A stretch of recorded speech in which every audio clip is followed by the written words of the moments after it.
Ferrari can do the funniest thing ever this season. For the last 6 months or so, this season has been hyped up to the max, because we had a title fight. Not only is the fight between Norris and Verstappen getting wide coverage, but the battle between F1 teams Red Bull Racing and McLaren is also spoken of as the best fight since forever. The F1 media is all happy with joy since British underdogs McLaren have passed Red Bull in the constructor standings. And even if Lando Norris doesn't win the driver's title, the Brits will be happy. However, there is one factor which is overlooked by our friends from across the pond. And that's what this video is about. I followed F1 for a decade and scenarios like this make me very happy. I'm Wimbo. Here's 3 seconds to leave a like.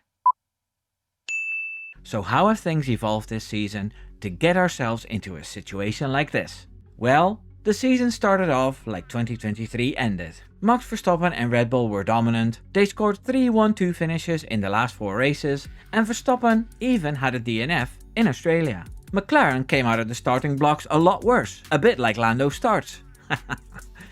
Norris scored a 6th, 8th, 3rd and 5th place in the first 4 races before he started scoring podiums consistently. Piastri scored 2 4th places and 2 8th places. He couldn't keep up with Norris just yet. Then the China race came along and Verstappen won it, with Perez in 3rd place. But Norris was P2 and it was obvious that Norris was fast in a competitive car. From Miami onwards, Norris scored many podiums and didn't finish lower than P4 until he DNF'd fighting Verstappen in Austria. Piastri was more up and down in his results, from a P13 in Miami to 2nd places in Monaco and Austria, but a lot of P4, P5 and P6 finishes too. Perez scored a P4 in Miami and then disappeared completely. No points in Monaco, Canada and Britain, and a few 8th places. So McLaren edged closer and closer, and when Piastri started winning and McLaren even got a 1-2 finish, it was only a matter of time before they overtook Red Bull, who were struggling like mad at certain tracks. So McLaren overtook Red Bull before the second break before the USGP, and that was that. Zak Brown got even louder and was full of pride for the way they achieved this grand position. They did it the McLaren way, keeping the good name of McLaren intact and keeping a watchful eye on the evil Red Bull team. The air holes they needed to close off and the rear rings they needed to change were just a formality. That was a non-story, also according to the Sky Sports F1 lot.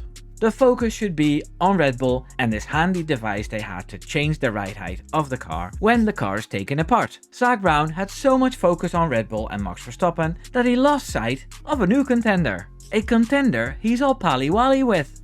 Yes, it's Fred Vasseur and his historic red team who are knocking on the door. They scored a beautiful dominant 1-2 in Austin and nobody even came close. The weird thing about Ferrari is that they never really seem to have the momentum with them, like Red Bull had at the start or McLaren for a long period in the middle of the season. They have been very unfortunate too.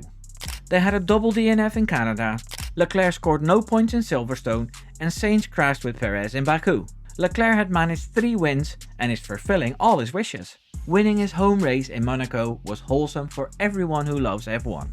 His winning in Monza was cool too. And the USGP win was dominant but under the radar because an English driver lost the podium thanks to Verstappen defending, so that was more important. Duh. So let's look at the standings with 5 more races to go, shall we? McLaren has 544 points with 5 wins and 18 podiums. Norris had a DNF in Austria because he damaged his car driving to the pits too quickly after Max Verstappen moved outwards before taking turn 4 in Austria and they made contact. Red Bull has 504 points, but Verstappen is pretty much on his own. I don't see Perez doing much better, even if the next race is his home race. Last season, he crashed into Leclerc in turn 1. This season he'll finish 6th or something. I'm not very hopeful to be honest. It's time for you know what. Unless Red Bull gets that car turned around, balanced and fast again, I don't see Red Bull winning the constructors, which is okay looking at the wind tunnel time. I have subscribers who believe this could be deliberate as the prize money isn't the priority. What do you guys think? Leave a comment. And then 8 points behind Red Bull and 44 points behind McLaren is the prancing horse team from Maranello. And maybe it's their turn for some good old momentum. Nobody hates a Ferrari win. I would love to see Sainz score a few more podiums, as he won't score them at Williams next season, and I can live with more Leclerc wins, as long as Verstappen is ahead of Norris. And then after all the noise and gamemanship from Zach Brown, he's left with sweet all. All this pointing at Red Bull and all the accusations, the failure of the team with their strategies or clear instructions for their drivers will see them become the first losers. Which is what being number 2 is. And I'm not even talking about next season. Imagine Red Bull being strong with a good teammate beside Verstappen. And Ferrari with Leclerc and Hamilton. And McLaren with a good start of the season with a more experienced Norris and Piastri and strategy team. Oh my lord, this is gonna be awesome. Subscribing is also awesome. And if you really want to support my channel, you can become a member and get early access and exclusive content. Take care now. Doei doei.